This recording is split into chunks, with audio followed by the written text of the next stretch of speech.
दोस्तों, इस कहानी की शुरुआत होती है स्वर्ग से, जहाँ सभी देवता मजे से जश्न मना रहे थे। तभी वहाँ उन्हीं में से एक ली नाम का देवता आता है। वह बहुत ही अजीब तरह से रहता था और पैरों में कभी भी कुछ नहीं पहनता था। उससे बाकी सभी देवता थोड़े नाराज ही रहते थे, लेकिन स्वर्ग की महारानी ने ली का भी जश्न में बहुत अच्छे से स्वागत किया। तभी वहाँ पर एक शैतान ने हमला कर दिया। वह महारानी को मारना चाहता था। देवताओं ने महारानी को बचाने के लिए अपनी अपनी शक्तियों का प्रयोग किया, लेकिन सभी हार गए। तभी ली ने अपनी शक्तियों का प्रयोग किया और अपने सबसे शक्तिशाली हथियार से उस राक्षस को नीचे गिरा दिया। ली राक्षस को मारने ही वाला होता है। तभी महारानी उसे रोकती है और बताती है कि यह सब मेरे ही द्वारा रचाया गया खेल था। मैं देखना चाहती थी कि तुम सब में से कौन सबसे शक्तिशाली है और कौन अपनी शक्तियों का सही से प्रयोग कर सकता है। इसके बाद रानी ने ली की बहुत ही तारीफ की और उसकी अच्छाइयों के बारे में सभी देवताओं को बताया। फिर जश्न के खत्म होने के बाद वह शैतान फिर से आ जाता है। वह अपनी पावर से ली को हराना चाहता था, लेकिन ली उसका डटकर सामना करता है और अंत में उसके ऊपर अपना शक्तिशाली हथियार फेंककर मारता है। लेकिन उसका हथियार स्वर्ग से सीधा पृथ्वी लोक पर आकर गिर जाता है। वहीं महारानी के आदेश थे कि कोई भी देवता मेरी बिगर आज्ञा के पृथ्वी लोक पर नहीं जाएगा, लेकिन ली को अपना शक्तिशाली हथियार वापस चाहिए था, इसलिए वह पृथ्वी लोक पर कूद जाता है। धरती पर पहुंचकर उसे पेड़ पर लटकी एक लड़की दिखाई देती है, जिसका नाम पियान था। वह उसे पेड़ से सही सलामत नीचे उतारता है। पियान उससे काफी खुश हो गई थी।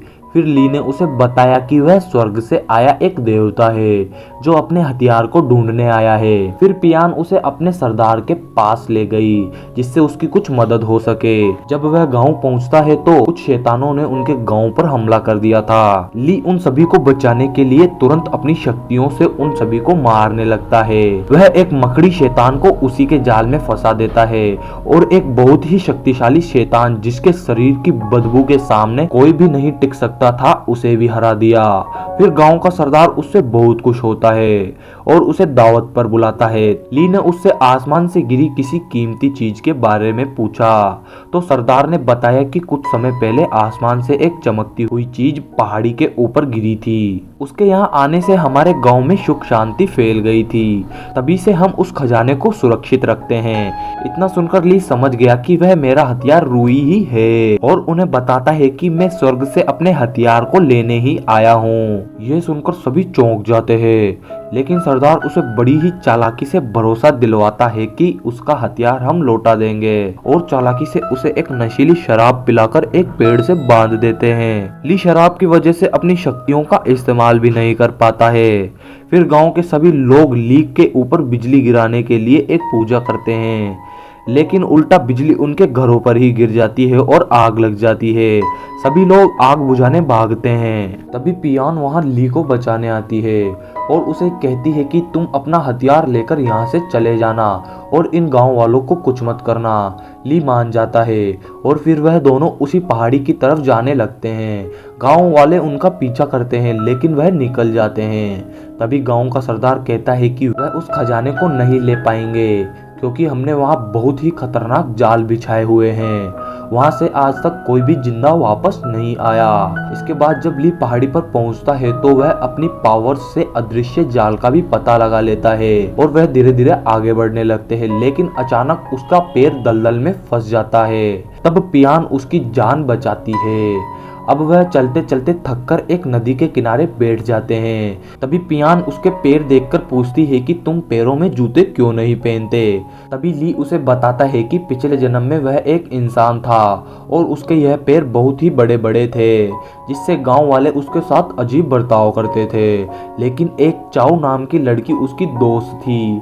वे बड़े ही मजे से खेला करते थे। लेकिन एक बार ली को अपने पैरों से पता चलता है कि गांव में भूकंप आने वाला है, इसलिए वह चाव को बचाने के लिए उसके घर से उठा लाता है और एक खुली जगह में ले जाता है।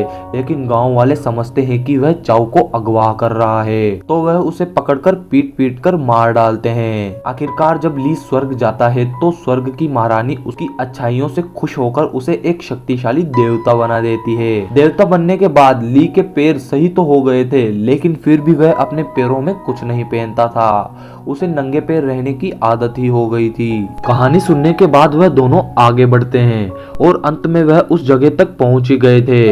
वहाँ कई सारे जाल बिछाए गए थे। ली ने अपनी शक्तियों से सभी जालों को आसानी से पार कर दिया।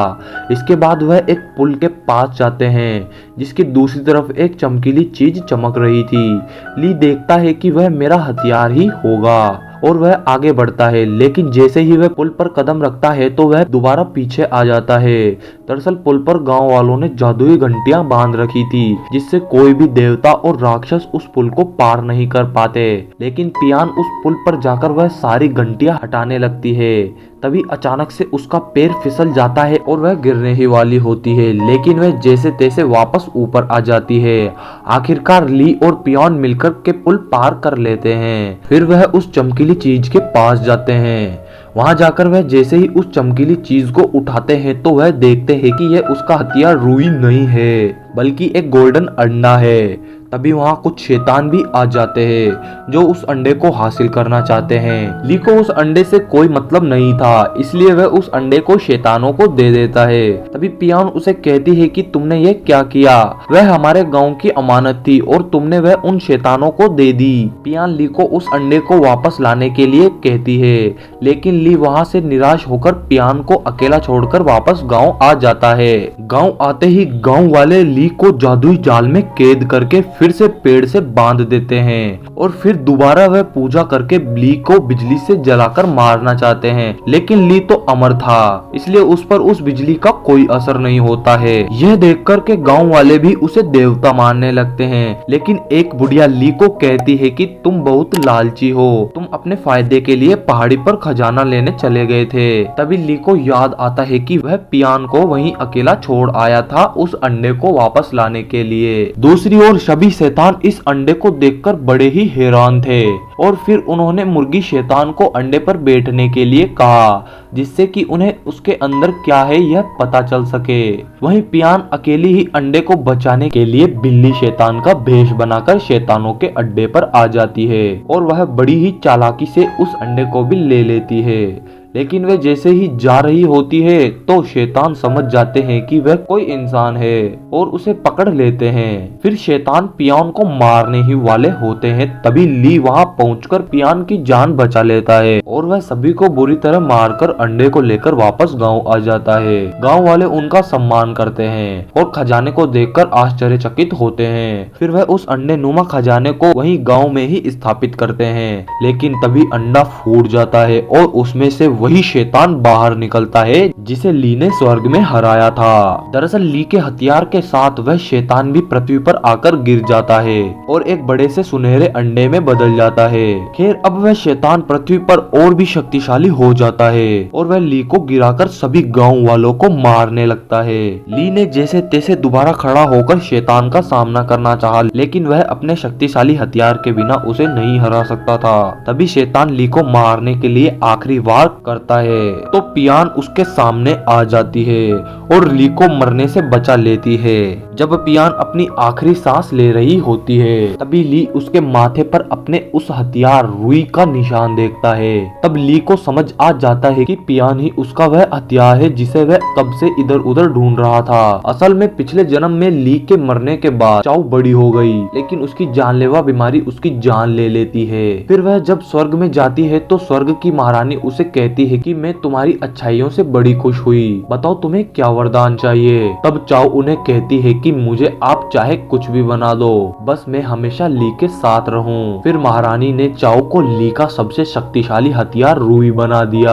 आखिरकार पियान मरने के बाद फिर से रुई में बदल गई जिससे ली उस शैतान को मार सके। फिर ली और शैतान में भयंकर युद्ध हो गया और ली ने रुई के वार से शैतान को हरा दिया। तभी वहां स्वर्ग की महारानी अन्य देवताओं के साथ मिलकर धरती पर आती है और वह ली को पृथ्वी पर आने की सजा में मृत्यु दंड देने लगती है। लेकिन तभी सभी गांव वाले मिलकर महारानी से ली की जान की भीख मांगते हैं और महारानी को बताते हैं कि ली ने हमें उस शैतान से बचाया है। यह रानी फिर से ली की अच्छाइयों के आगे हार जाती है और ली की जान नहीं लेती देती। लेकिन रानी जब उस शैतान की जान लेने को कहती है तो ली महारानी से दरख्वास्त करता है कि वह इस शैतान को सुधरने का मौका दे और इसे अच्छे काम करने को कहें। महारानी ली की अच्छाइयों से इतना खुश होती है कि ली को पृथ्वी और स्वर्ग दोनों जगह रहने का आशीर्वाद दे देती है और लोगों की इसी तरह मदद करने को कहती है। गाइस, इसी तरह की वीडियोस देखने के लिए हमारे चैनल को सब्सक्राइब करें।